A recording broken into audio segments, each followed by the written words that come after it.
은찬이의 마지막 연주입니다. 은찬이를 보고 있으면 그저 신기하고 행복했다. 4살 은찬이는 바이올린을 사달라고 조르더니 배운 지 1년 만에 콩쿠르에 나가 상을 받았고 6살에는 혼자서 한글을 떼고 영어책을 읽더니 어느 날에는 세계 국기와 수도를 외워버렸다. 언제나 반짝이던 은찬이는 6살 어느 겨울날 급성 림프 백혈병 진단을 받게 된다.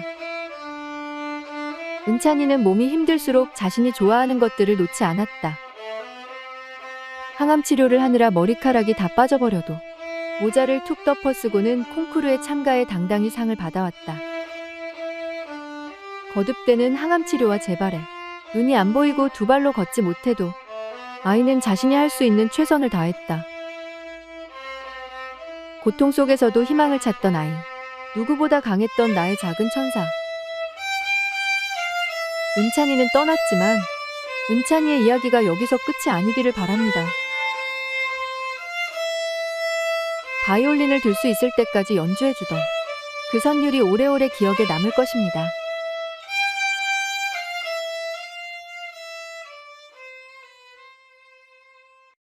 은찬이가 제 마음속에 영원히 살아있듯이 다른 분들의 가슴 속에도 오래도록 남으면 좋겠습니다. 12년 4개월, 짧은 생이 남기고 간 한 줄기 빛. 도서명, 은찬이의 연주는 끝나지 않았습니다. 저자, 이보연. 출판사, 봄름. 안녕하세요. 배수아입니다. 저희 초기작 4권이 새로이 출간된다는 소식을 들었습니다. 배수아 작가를 만나다. 배수아 컬렉션 4종 출간 기념 인터뷰 그리고 낭독. 개정판 4종 출간을 맞이하며 재출간 준비를 위해서 그 과거의 원고를 다시 살펴봐야 했는데 그때 느낌이 저도 깜짝 놀랄 정도로 너무 새로웠어요. 내 안에 무엇이 이런 글을 만들어냈을까?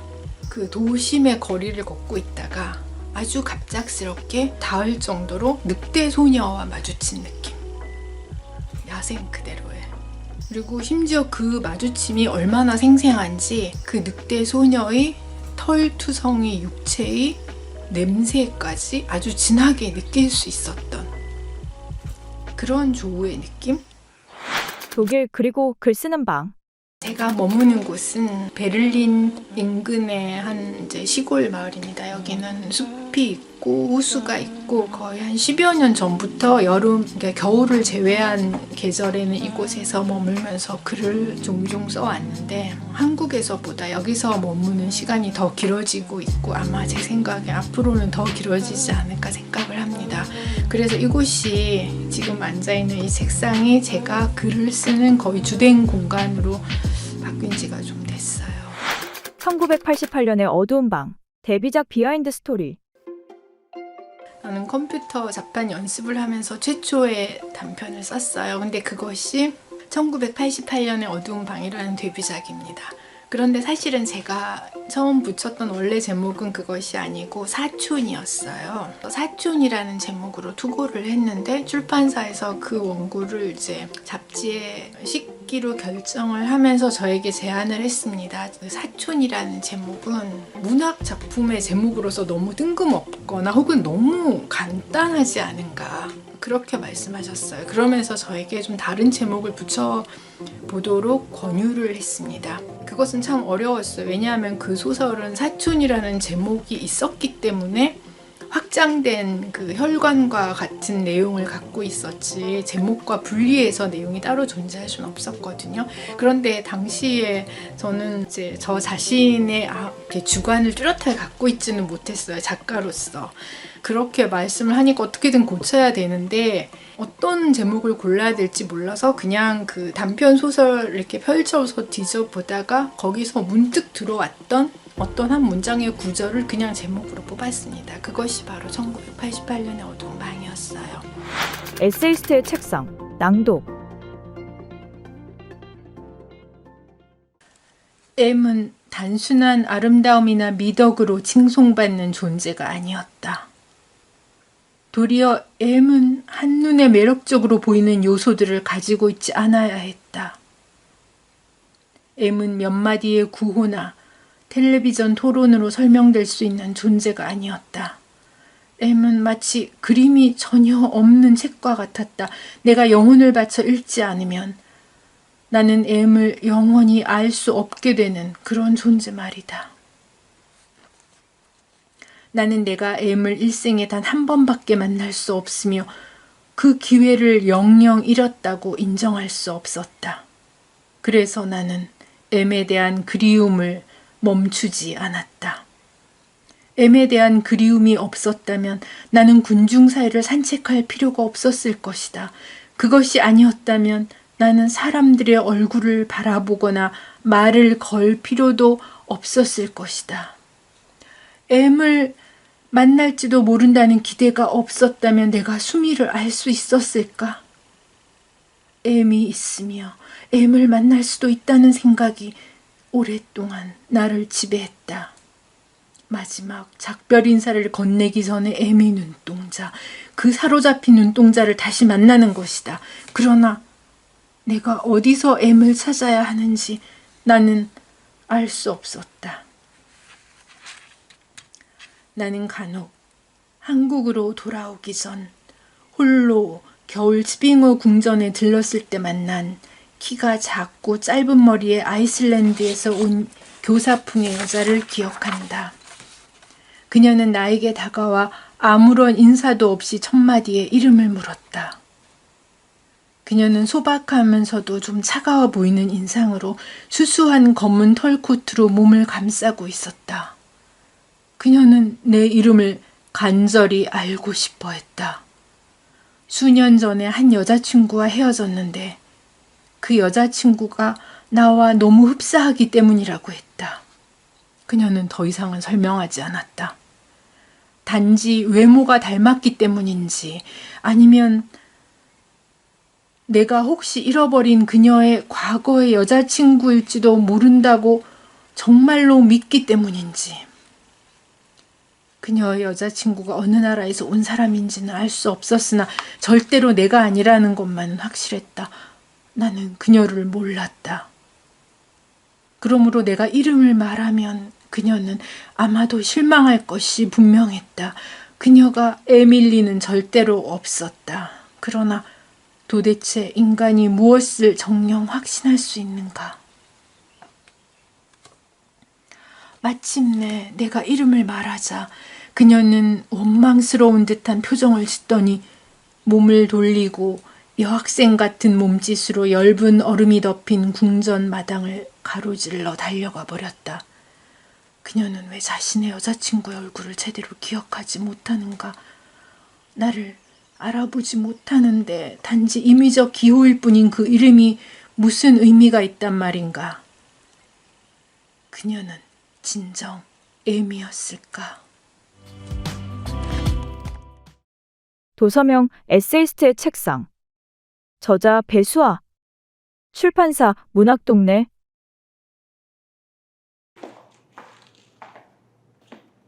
내가 재밌는 얘기 하나 해줄까? 내가 어렸을 때 말이야 쓰레기 같은 짓을 했거든. 대체 그때 나는 왜 그랬을까? 왜 그 집에 들어갔을까? 내가 다닌 유치원 옆에 허름한 집이 하나 있었거든. 거기 살던 여자는 하늘 품고 고독하게 살다 죽었대. 그 집 대문은 항상 열려 있었어. 마치 어서 들어오라는 듯 말이야. 그 앞에 서면 왠지 집이 아주 오래전부터 나를 기다리고 있는 느낌이 들었어. 근데 집에 들어가니까 환청이 들리기 시작했어. 너도 어디 한번 당해봐. 억울하게 지내봐. 외롭게 살아봐. 무서워서 어떨결에 벽장 안으로 들어가서 숨었어. 근데 벽장 아래쪽에 뭐가 있는 거야. 그게 뭐였을까? 어두워서 잘 보이진 않았어. 나는 그걸 보려고 고개를 숙였어. 보여라. 봐. 근데 그게 뭐였는지 알아? 사람 발 뒤꿈치. 발 뒤꿈치가 벽장 모서리에 바짝 붙어서 있는 거지. 그리고 그게 움직이는 거야. 멍청. 감히 여기에 함부로 들어오네. 잘 들어. 네가 이룬 것들은, 잃어갈 것들은 어차피 모두 무너지게 될 거야. 내가 있는 한 영원히. 그렇게 경고했는데. 꿀 좋다. 꿀 좋아. 아, 좋아. 너무 좋아. 좋아. 좋아. 좋아. 좋아. 좋아. 좋아. 좋아. 좋아. 좋아. 좋아. 좋아. 좋아. 이 개 같은 년. 너는 아무것도 아니야. 아무것도 쓸 수 없을 거야.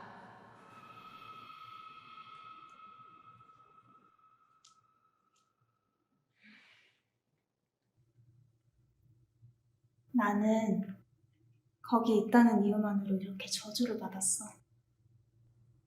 오직 그 이유만으로.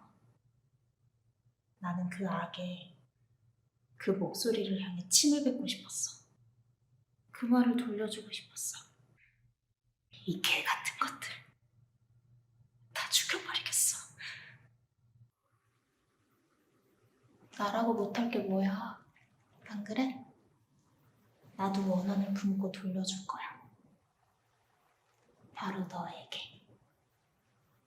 그리고 어떻게든 소설을 쓸 거야. 반드시. 아주 괴팍하게. 잔인하고 못된 감정으로 가득한 이야기를 쓸 거야.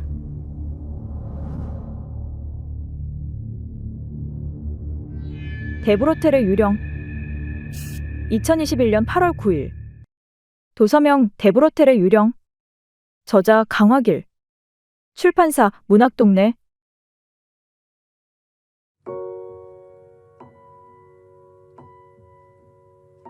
한강 장편소설 작별하지 않는다. 낭독 한강. 성근 눈이 내리고 있었다. 내가 서 있는 벌판의 한쪽 끝은 야트막한 산으로 이어져 있었는데 등성이에서부터 이편 아래쪽까지 수천 그루의 검은 통나무들이 심겨 있었다. 여러 연령대의 사람들처럼 조금씩 다른 키에 철길 침묵 정도의 굵기를 가진 나무들이었다. 하지만 침묵처럼 곧지 않고 조금씩 기울거나 휘어 있어서 마치 수천 명의 남녀들과 야윈 아이들이 어깨를 웅크린 채 눈을 막고 있는 것 같았다. 묘지가 여기 있었나? 나는 생각했다. 이 나무들이 다 묘비인가? 우듬지가 잘린 단면마다 소금 결정 같은 눈송이들이 내려앉은 검은 나무들과 그 뒤로 엎드린 봉분들 사이를 나는 걸었다. 문득 발을 멈춘 것은 어느 순간부터 문동화 아래로 자작자작 물이 밟혔기 때문이었다. 이상하다 생각하는데 어느 틈에 발등까지 물이 차올랐다. 나는 뒤를 돌아보았다. 믿을 수 없었다. 지평선인 줄 알았던 벌판의 끝은 바다였다. 지금 밀물이 밀려오는 거다. 나도 모르게 소리내어 물었다. 왜 이런 데다 무덤을 쓴 거야? 점점 빠르게 바다가 밀려 들어오고 있었다. 날마다 이렇게 밀물이 들었다 나가고 있었던 건가? 아래쪽 무덤들은 봉분만 남고 뼈들이 쓸려가 버린 것 아닌가? 시간이 없었다. 이미 물에 잠긴 무덤들은 어쩔 수 없더라도 위쪽에 묻힌 뼈들을 옮겨야 했다. 바다가 더 들어오기 전에 바로 지금. 하지만 어떻게? 아무도 없는데, 나한텐 삽도 없는데 이 많은 무덤들을 다 어떻게? 어쩔 줄 모르는 채 검은 나무들 사이를 어느새 무릎까지 차오른 물을 가르며 달렸다.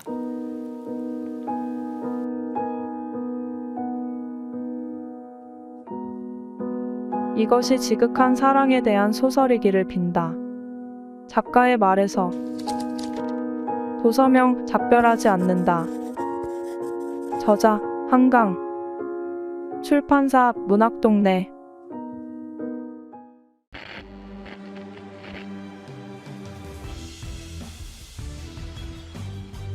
언제 어디서건 빅브라더의 목소리가 세상을 둘러싸고 그 눈이 사람들을 내려다보는 사회, 오세아니아. 정부는 감시 카메라 텔레스크린을 포함한 여러 장치를 통해 당원의 사생활을 전부 감시한다. 전쟁은 평화, 자유는 예소, 무지는 힘. 그러나 이들의 궁극적인 목표는 사람들의 육체가 아닌 정신을 지배하는 것. 과거는 지워지고 거짓이 진실이 되고 미래는 상상할 수 없다. 결국 정신마저 지배당한 사람들 사이에서 윈스턴은 홀로 저항을 시작한다. 자유란 2 더하기 2가 4라고 말할 자유다. 그것만 보장되면 나머지는 절로 이루어진다. 빅브라더를 타도하라.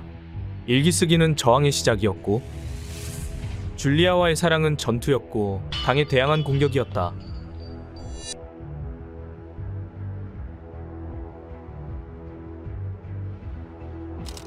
사상경찰에게 잡힌 후 숱한 고문 속에서도 윈스턴이 끝까지 지키기 위해 노력한 것은 줄리아를 향한 자신의 감정과 의지적인 생각, 즉 인간성이다. 내가 손가락을 몇 개 펴고 있지, 윈스턴? 4개입니다. 그런데 당에서 4개가 아니라 5개라고 하는군. 그럼 몇 개인가? 셀 수 없이 많은 손가락이 움직이는 나무처럼 흔들리고 겹쳐지고 또 겹쳐졌다. 과연 한 인간은 자신의 인간성을 지킬 수 있을까? 빅브라더의 눈이 세상을 감시하는 극단적 전체주의 사회, 그리고 새로운 빅브라더 시대를 향한 조지 오웰의 강력한 경고. 1984가 현실이 된 지금 모든 시민을 위한 필독서. 디스토피아 문학의 정점, 그래픽 노블로 다시 만나다. 도서명 1984. 저자 조지 오웰. 출판사 사계절. 안녕하세요. Hi, I'm Laura Huang, author of the best-selling book Edge: Turning Adversity into Advantage. What is Edge? Edge brings the concepts to Korea by thinking about how the word edgy is about standing out distinctly. Edge is about standing out and finding your advantage, your true edge. Instead of adjusting to other people's or to the world's standards, we can find our own edge and spend time organizing when, where, and how to put effort and hard work behind it. What I talk about in my book is that edge has 4 different components: the E, D, G, and E of edge. The first E stands for enrich. This is about how do you enrich or provide value in any sort of circumstance that you might be in. So share stories, methods, pictures around how you've enriched those around you. The D stands for delight. We all authentically have ways that we delight. Delighting our customers, delighting our suppliers, delighting our friends, delighting our bosses. Share stories, share pictures of how you've been delightful in your own authentic ways. The G stands for guide. How have we guided the perceptions of others to who we are and to who we authentically are? And the final E stands for effort and hard work. How have we been able to enrich and delight and guide so that our effort and hard work harder for us? Show others how you've gained that advantage, how you've been edgy, how you've been able to be a unique and authentic person in a way that's brought about success and differences in the world.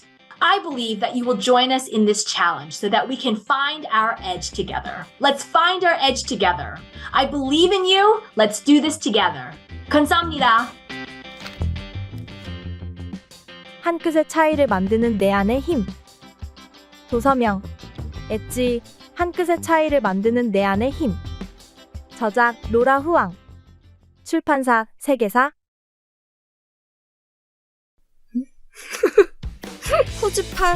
후츠파네. 마잘톱이라고 외치면서 이게 아니구나. 다시 할게요. 훨씬 빠르게 하루가 첨단 기술을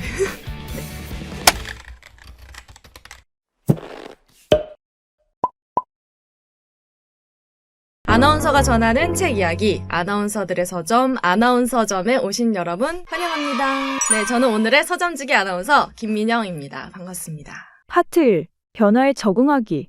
살아남는 종은 가장 강한 종도, 가장 지적인 종도 아닌 변화에 가장 유연하게 적응하는 종이다. 찰스 다윈의 말인데요. 드론, 3D 프린터, 사물 인터넷, 가상현실, 증강현실. 첨단 과학기술은 우리의 상상보다 빠르게 하루가 다르게 발전하고 있습니다. 매일 새로운 일자리가 생겨나고 기존의 일자리는 우리가 느끼지 못하는 사이 로봇으로 대체되고 있습니다. 근거 없는 이야기가 아닌데요. 우리는 직장에서 사회에서 옆 사람과 경쟁하는 것도 정말 벅찬데 이젠 로봇과도 싸워서 이겨야 합니다. 특히 21세기에 자녀를 둔 부모님들은 여간 걱정스러운 일이 아니죠. 전문가들은 공통적으로 말하는데요. AI가 인간의 지능을 뛰어넘는 시기를 2045년으로 내다보고 있다고 합니다. 이 전망대로라면 앞으로 약 20년에서 25년 정도가 남았습니다. 단답형 시험, 즉 줄 세우기식 교육으로 과연 20년 후에 무한 경쟁에서 승자가 될 수 있을까요?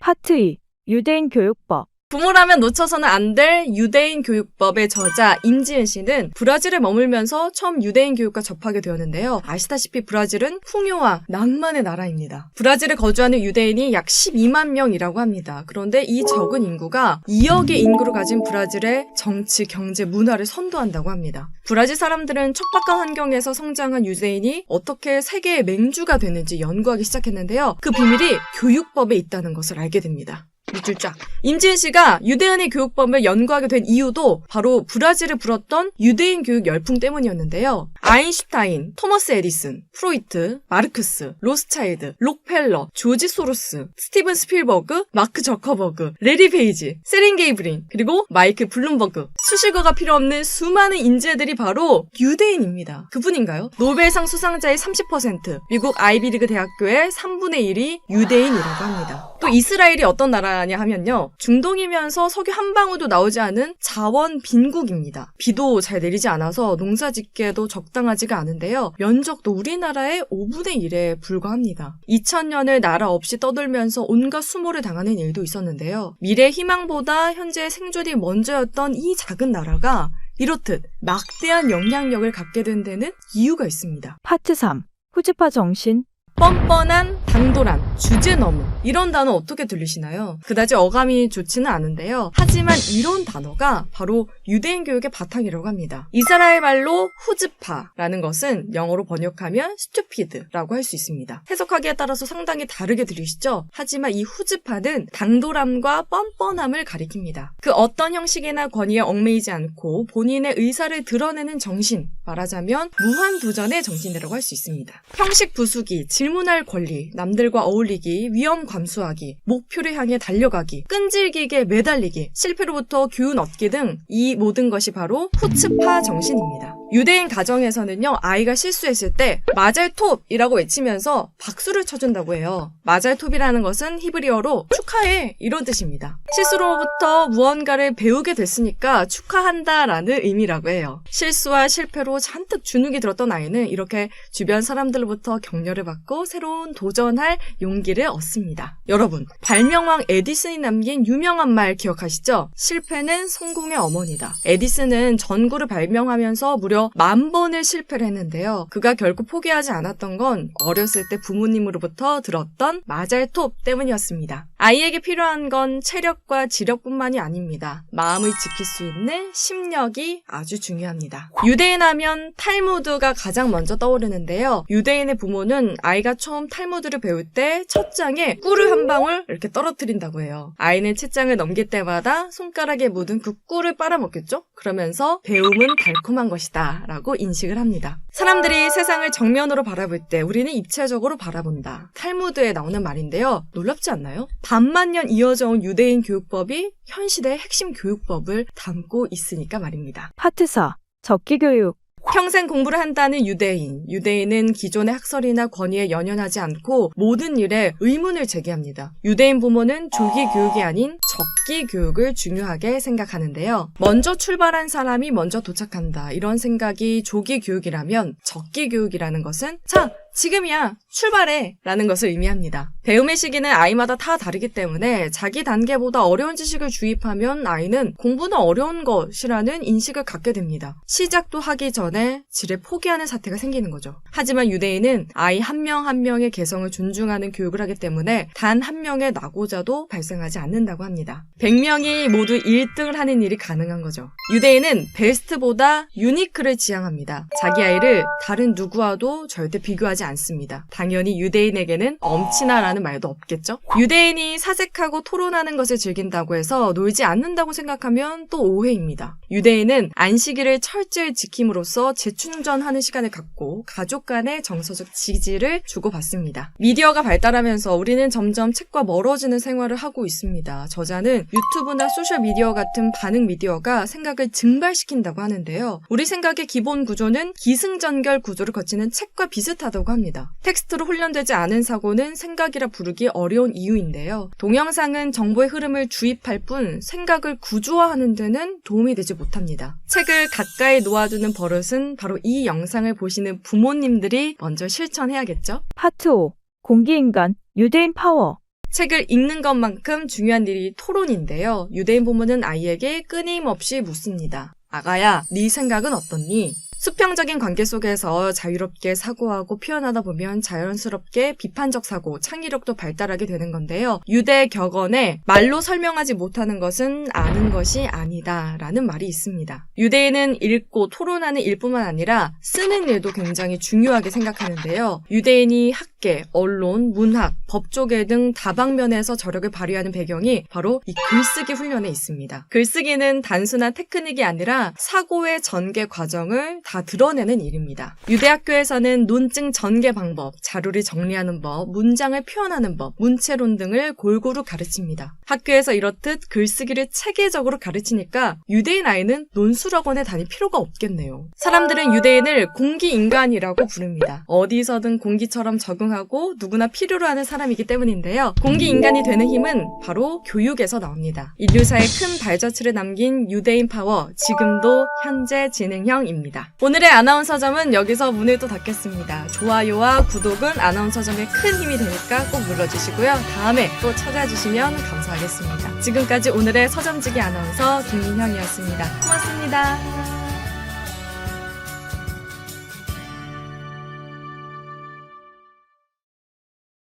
도서명 부모라면 놓쳐서는 안 될 유대인 교육법. 저자 임지은. 출판사 미디어숲. 구글 애널리틱스가 뭐예요? 구글 애널리틱스는 웹사이트의 추적 코드를 삽입하는 것만으로도 손쉽게 데이터를 수집하고 다양한 마케팅 인사이트를 얻을 수 있도록 하는 웹 분석 도구입니다. 구글 애널리틱스가 왜 좋은가요? 구글 애널리틱스는 전 세계 점유율 1위의 마케팅 분석 툴입니다. 온라인상에는 구글 애널리틱스와 관련된 수많은 질문과 답변이 있고 이러한 정보들을 토대로 문제를 해결할 수 있습니다. 금액이 들지 않는 무료 툴이라 손쉽게 접근할 수 있는 것도 장점입니다. 이 책은 어떤 책인가요? 구글 애널리틱스를 활용한 마케팅은 저자의 분석 툴 및 광고 플랫폼 실무 경험과 노하우를 이론적으로 설명하고 실제 사례에 녹여 퍼포먼스 마케팅의 기초와 실전을 모두 담아낸 책입니다.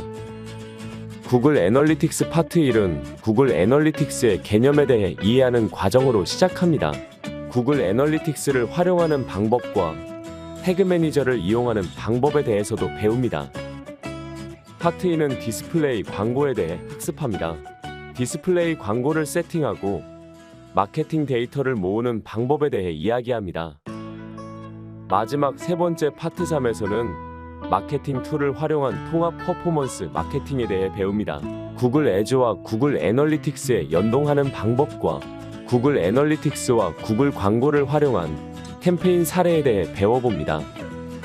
이 책의 특징과 장점 첫 번째, 구글 마케팅을 위한 필수 마케팅 툴, 구글 애널리틱스, 구글 태그 매니저, 구글 애즈를 모두 다루었습니다. 이 책의 특징과 장점 두 번째, 구글 마케팅 전문가가 알려주는 마케팅 툴 운영 노하우와 캠페인 활용 사례를 담았습니다. 이 책의 특징과 장점 세 번째, 저자의 다양한 경험을 바탕으로 실무 입장에서 어떻게 세팅하고 분석하는지, 어느 섹션에서 데이터를 볼 수 있는지를 자세하게 설명하였습니다. 쉽게 쓴 구글 마케팅 가이드, 더 나은 퍼포먼스를 위한 마케터들의 필독서. 도서명 구글 애널리틱스를 활용한 디지털 마케팅. 저자 이태열. 출판사 디지털북스. 퍼포먼스 마케팅의 정석. 디지털 콘텐츠 실전 마케팅. 안녕하십니까. 이번에 디지털 콘텐츠 실전 마케팅이라는 책을 가지고 여러분을 찾아뵙게 된 이원준이라고 합니다. 제가 이 책을 집필하게 된 가장 큰 계기는요, 온라인과 오프라인 간의 마케터들이 갖고 있는 인식의 차이, 지식의 차이가 현격하게 벌어지고 있죠. 브랜드 마케팅을 하시거나 전통적인 마케팅을 하시던 분들은 디지털 마케팅을 사실은 잘 모르시고요. 그냥 막연하게 그런 것들이 있구나 정도로 알고 계시는 경우가 굉장히 많습니다. 반면에 퍼포먼스 마케팅이나 디지털 마케팅 하시는 분들은 전통적인 마케팅 이론이 별 도움이 안 된다고 생각하시는 경우도 적지 않죠. 그래서 이 책은 그런 간극을 좀 메웠으면 합니다. 그래서 그런 목적을 위해서 저술을 하게 되었고요. 이제 막 디지털 마케팅이나 퍼포먼스 마케팅에 관심을 가지게 된 브랜드 마케터 혹은 전통적인 마케터들이 독자가 될 것 같고요. 또 추가적으로 이미 디지털 마케팅을 하고는 계시지만 콘텐츠 산업에 대한 전반적인 이해, 그리고 굉장히 이 영역이 다양한데 이 다양한 영역들을 좀 종합적으로 정리해보고 싶은 디지털 마케터, 이런 분들에게도 도움이 될 거라고 생각을 합니다. 그리고 마지막으로 이제 아직 대학생이시거나 혹은 전직을 위해서 디지털 마케팅에 관심을 갖고 계신 분들이 디지털 마케팅의 전반적인 어떤 지식이나 범위, 그리고 교과목이 같이 향하는 어떤 교육 방향, 이런 것들을 배우시는데도 적합할 거라고 생각을 합니다. 제 작은 책이 여러분에게 도움이 되기를 바라면서요. 네, 다음에 또 다시 좋은 기회로 만나 뵙도록 하겠습니다. 감사합니다. 한 권으로 마스터하는 디지털 마케팅의 이론과 실전. 도서명 디지털 콘텐츠 실전 마케팅. 퍼포먼스 마케팅의 정석. 저자 이원준. 출판사 디지털북스. 어느 날 나는 갑자기 소설을 쓰기 시작했다.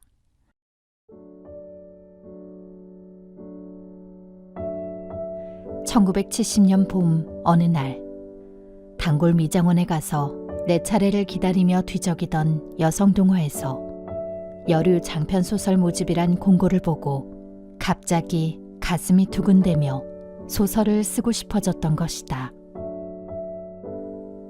나는 평생 처음 나만의 일을 가졌다는 것과 가족들에게 비밀을 가졌다는 것으로 매일매일 아슬아슬하리만큼 긴장했고 행복했고 그리고 고단했다. 9월 초순 당선 통지를 받았다. 의외였다. 당선을 통고해온 분들이 기분이 어떠냐고 그러기에 기쁘다고 했다. 그러나 그런 일이란 막상 당하고 보면 그렇게 기쁜 것도 아니다. 그러는 사이에 당선을 전후한 시기에 내심의 혼란과 흥분은 완전히 가라앉았다. 그리고 내 내부에서 새로운 고민이 싹트기 시작했다. 이제부터라도 문학이라는 고통스럽고 고독한 작업에 모든 것을 걸어보느냐, 아니면 다시 일상의 안일에 깊숙이 함몰할 것인가를 놓고 나는 고민을 되풀이했다. 우선 자신의 능력을 시험할 겸 개발도 할 겸 하나둘 습작을 시작했다. 밤잠을 설치고 입맛을 놓치고 남의 좋은 글을 읽고 샘을 내고 발표에 가망도 없는 글을 썼다. 당선작을 쓰고 나서 습작을 썼으니 순서가 거꾸로 됐지만 그 시기는 당선작을 쓴 시기보다도 훨씬 더 소중한 시기였다. 글 쓰는 어려움에 바싹바싹 마르는 것 같으면서도 속에선 뭔가 조금씩 살이 찌고 있는 것 같아 보람을 느꼈다. 곧 여성동아에서 연재의 기회를 주었고 그 후 여러 지면에 비교적 고른 혜택을 받고 보니 얼음얼음 작가인 척하고 오늘에 이르렀다. 자랑할 거라곤 지금도 습작기처럼 열심히라는 것밖에 없다. 잡문 하나를 쓰더라도 허튼 소리 안 하길, 정직하길, 조그만 진실이라도, 모래알 만한 진실이라도 진실을 말하길, 매질하듯 다짐하며 쓰고 있지만 열심히라는 것만으로 재능 부족을 은폐하지는 못할 것 같다. 작가가 될까 말까 하던 4년 전의 고민은 아직도 끝나지 않은 채다. 근데 그것이 당선이 됐다는 소식을 접하시고 나서 가족들의 반응도 대단했을 것 같아요. 네, 뭐 그 중학교 다니는 고등학교였던가 중학교 다니는 딸도 있고 그리고 걔네들도 그 엄마의 변신을 참 놀라워하고 좋아하고 또 남편도 막 좋아하고 그랬어요. 뭐 자기가 결혼하던 날보다 더 기쁘다 그랬어요. 대가는 되고 싶지 않아도 그냥 현역 작가로 살다가 죽고 싶은 소망이 있었습니다. 은퇴한 작가가 아니라 현역 작가로. 박완서 작가 2009년 10월 18일 중앙일보 인터뷰 중 우리의 영원한 현역 고 박완서 작가 1931년부터 2011년생에 당신의 반짝임을 잊지 않겠습니다.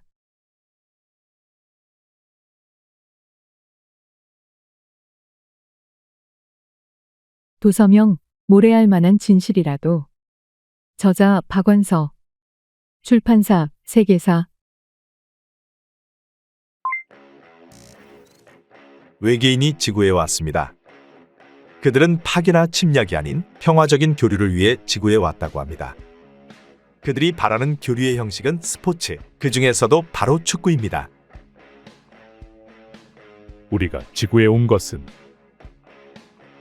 인류에게 호의를 구하기 위해 소중한 것을 나눠달라고 요청하기 위해서이므로 요청에 응해주시는 분에게는 감사의 표시로 뭔가를 드리고 싶습니다.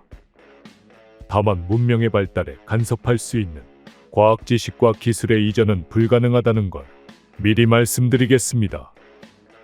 언젠가 인류도 그걸 이해하게 될 순간이 올 겁니다. 우리는 우리와 축구하는 분들에게 개인적으로 작은 선물을 드리려고 합니다. 우리와의 축구에서 이기는 분에게는 소원을 하나 들어드릴 겁니다. 외계인과의 축구 시합은 모두에게 한 번씩만 주어진다고 한다. 전 세계 사람들은 외계인과의 축구 시합에 출전하여 승리하고자 애를 쓴다. 이유는 단 하나, 승리하면 외계인이 들어주는 소원 때문이다. 사람들의 소원은 신체적인 부분부터 경제력까지, 그리고 개인부터 모든 사람의 행복까지 모두 다양했다. 호랑이로 변하기 가능, 갖고 싶은 물건 가지기 가능, 아픈 사람 치유 가능, 영원한 생명 가능, 죽은 사람 되살리기 가능, 세계 제일의 부자 되기 가능. 외계인은 다른 생물에게 해를 끼치는 것 외에는 어떤 소원이든 가능하다고 했다. 존 올슨. 한때는 이브리그의 득점왕이었지만 무릎 부상으로 인해 은퇴했다. 현재는 하루하루의 끼니를 폐기 식료품으로 때워가며 대형마트 물류창고에 근무한다. 주말에는 낚시 친구 리오와 함께 낚시하며 시간을 보내기도 한다. 세상이 축구에 미쳐있는 지금이 기회라고 생각하고 존 올슨의 축구교실을 연다. 모든 준비는 끝났다. 축구교실 수업에 참여 의사를 밝힌 사람은 총 4명. 그중 3명은 모두 수업료를 입금했다. 이제 시작이다. 새로운 세상, 새로운 삶의 시작이다. 그러나 연 올슨의 무릎 부상이 자꾸 발목을 잡는다. 그런데 병원에서도 연 올슨이 할 수 있는 축구는 테이블 축구와 컴퓨터 게임밖에 없다고 한다. 그런데 리오가 해준 마사지 이후에 연 올슨의 무릎은 붓기도 아픔도 흉터도 사라졌다. 또 한 가지, 뱀들이 우글우글한 뱀밭에서 뱀에게 물린 사람들이 천지인데 리오와 연 올슨은 단 한 마리의 뱀도 보지 못하고 물리지도 않았다. 리오는 버마에서 뱀에게 물리지 않는 법을 배웠기에 자신과 연 올슨이 무사하다고 한다. 리오는 정말 어떤 인물일까? 가지각색의 직업을 가진 사람들로 구성된 연 올슨의 축구교실. 세상 사람들이 가진 대부분의 소원인 황금을 넘어 가지각색의 사연이 담긴 그들의 소원을 위해 인생에 있어서 단 한 번의 기회인 축구 경기를 위한 연 올슨과 그들의 노력은 과연 어떤 미래를 맞이하게 될까? 나한테는 축구가 있고 축구를 같이 할 친구가 있다는 거야. 여전히 공을 차면서 웃고 즐길 수 있으면 되는 거 아니냔 말이야. 그래도 되잖아. 축구를 할 수 있다면, 다른 건 다 있고 잠시나마 즐겁게 뛸 수 있다면 그러면 된 거 아니야? 우주에서 찾아온 축구의 진심인 외계인들을 이겨야 한다면? 도서명 지구인을 위한 축구교실. 저자 오수환. 출판사 나무협이자. 1000m 2분 10초. 태어나 한 번도 제대로 훈련해 본 적 없는 일반인이 선수들도 내기 힘든 기록을 지금 막 갈아치웠다. 그것도 아주 가볍게. 저 애가 납득하기 어려운 신기록을 내는 이유는 보통 사람이 아닌 헛개비이기 때문이다. 정체 모를 무언가가 몸속으로 들어와 점령당한 사람을 일컫는 말, 헛개비. 과거 세상은 헛개비에 대한 두려움으로 한바탕 몸살을 앓았다. 사회 곳곳이 마비되었고 학교에서는 헛개비들과 함께 생활할 수 없다는 두려움을 핑계로 한 증오가 학생들 사이에서 들끓고 지나갔다. 그런데 부상에서 회복 중인 나에게 재활훈련 파트너랍시고 헛개비 선우진이 합류한 것이다. 학교에서도 처음부터 헛개비와의 훈련이 허락된 건 아니었다. 방송과 기사에서는 헛개비가 폭력성이 없다는 국내외 질병 및 각종 연구기관의 발표 내용을 여러 차례 보도했으며 무엇보다 경기를 앞둔 프로리그 선수와 코치진들의 조바심에 비하면 헛개비 같은 건 그리 큰 문제로 여겨지지 않았다. 나는 헛개비와 대화하고 싶지 않은 티를 팍팍 내고 있는데 선우진은 저 혼자 말을 이어간다. 헛개비는 함께 있기 민망할 만큼 조용하다던데 녀석은 이상하게도 말이 많다. 훈련에 참견하는 선우진이 못마땅했던 나는 대놓고 비아냥거리며 말했다. 어디 한번 증명해봐. 실력 좀 보자. 생각에 잠기는 듯하던 녀석이 천천히 고개를 끄덕였다. 알았어. 그렇게 해서 지금 트랙 위를 달리게 된 저 녀석은 바람이다. 그것도 강풍. 세찬 바람을 일으키며 달리다 못해 바람 그 자체가 된 선우진을 나는 경외감에 사로잡혀 바라본다. 내 쪽으로 돌아오는 녀석의 두 눈과 입술에 미소가 흐르고 있다. 멍하니 서 있는 내게로 바람을 일으키며 뛰어온 선우진. 즐기고 있구나. 뛰는 걸 정말 좋아하고 있어. 과연 나는 헛개비 선우진과 무사히 훈련을 마칠 수 있을까? 인간과 헛개비의 묘한 우정을 통해 좋아하는 일을 후회 없이 좋아하려는 마음을 독자들에게 전합니다. 도서명 코너를 달리는 방법. 저자 이필원. 출판사 사계절. 수많은 인생을 바꾼 사이먼 신에게 한마디. 왜? 에서 시작하라. 자기 일을 주도적으로 해나가는 사람들은 질문으로 시작했다. 질문부터 시작한 사람들은 자기 일을 사랑하게 된다. 같은 목표가 있어도 주변에 영감을 주고 세상을 바꿀 기술을 개발하도록 팀을 이끈 진정한 리더는 모두 왜? 에서 시작했다. 질문에서 시작한 사람들은 자기 일을 사랑하게 된다. 왜? 는 개인의 일을, 인생을, 세상을 바꿀 핵심 키워드다. 지금부터 질문으로 시작하라. 그런데 진짜 그게 돼? 왜 안 돼? 질문으로 시작하라. 사이먼 시넥. 왜? 로 시작한 6인이 말하는 내 질문. 페이스북 글로벌 비즈니스 마케팅. 서은아 상무. 제 커리어 어스퍼레이션의 문장으로 딱 남아있는 것이 하나 있어요. 그게 cheerleader to support people and business to grow 라고 하는 문장이에요. 사람들하고 제가 마주하는 모든 크기의 비즈니스들이 성장하는 데 있어서 그것을 응원하는 응원대장이 될 테야 라고 하는 것을 제가 제 업으로 삼았고 제가 앞으로 하고자 하는 일들의 방향으로 삼았거든요. 프리랜서 및 작가 알로아 윤. 저는 그 누군가가 가진 그런 자기다움 같은 거를 좀 잘 발견하고 응원하고 도와주는 역할을 할 수 있으면 좋겠다 이런 건 있는데 조금 더 크게 생각을 해보자면 제가 되게 서브컬처도 좋아하고 로컬 문화, 인디 문화 이런 걸 되게 좋아해요. 그 개개인 창작자들이 가지고 있는 그 뭔가 아무도 안 시켰는데 하는 그 모습 자체를 좋아하다 보니까 뭔가 우리나라에 있는 그런 로컬 아티스트나 아니면 로컬 브랜드를 해외에 연결하는 역할이 하고 싶다. 스테디 에브리웨어 전보성 대표. 절제된 소비를 했을 때 자기 삶의 통제력을 자기가 갖고 있다고 생각을 하고 그래서 충만함을 느낄 수 있다고 생각해요. 저는 그런 사람이라고 생각하거든요.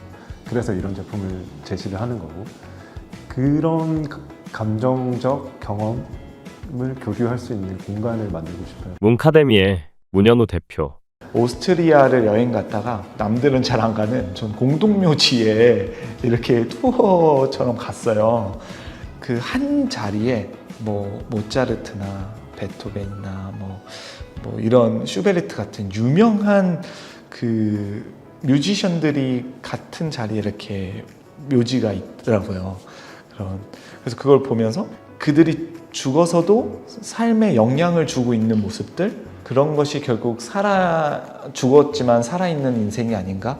라는 생각이 들었어요. 그래서 제가 이 땅에 작게라도 기여하고 갈 수 있는 그런 1인 1학기를 하는 그런 세상이 올 수 있었으면 좋겠습니다.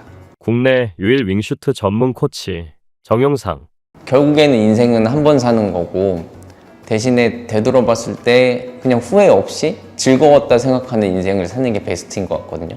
그냥 자기가 정말 즐길 수 있는 일, 쉬는 것조차도 즐길 수 있는 일을 찾는 게 중요하다고 생각하고요. 보통 직장인들 같은 경우는 이제 휴가예요. 쉬세요 이러면은 보통 일을 그만두고 다른 곳으로 가서 여행을 가거나 뭐 그렇게 휴식을 취하는데 그런 스카이다이빙 스태프들이나 저 같은 경우는 쉬세요 하면은 스카이다이빙하러 가요. 그리고 휴가 가세요 하면 스카이다이빙 정으로 다시 와요.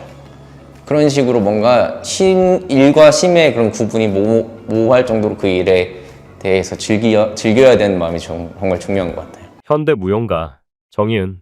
순수한 동기를 잊지 않는 것? 노동으로 만들 것이냐 놀이냐로 만들 것이냐 진짜 한 끗 차이가 되더라고요. 저도 제가 가장 사랑하는 일인데 이게 딱 그 순수한 목적을 잃는 순간 바로 노동이 되더라고요. 그래서 이걸 놀이로 만들어야 하는 데 있어서 가장 답을 나한테 찾아야 될 것 같아요. 아, 내가 이거 왜 하고 있지? 그래서 교육을 하고 친구들을 가르칠 때 이젠 더 그렇게 말해요. 안 해도 되고 정말 세상엔 할 수 있는 일들이 너무 많고 꼭 이게 정답은 아니고 춤을 춰야 행복한 것도 아니고 그리고 좋아하는 거를 했다고 해서 정말 이 행복감이 매일 유지가 되는 것도 아니다. 그렇기 때문에 오늘 하루라도 행복한 일이 있으면 그걸 먼저 우선순위로 두고 가야 그 안에서 답을 찾을 수 있는 것 같다? 라는 거. 당신의 왜는 무엇인가요? 나의 질문을 찾아줄 한 권의 책. 도서명 스타트 위드 와이. 저자 사이먼 시넥. 출판사 세계사.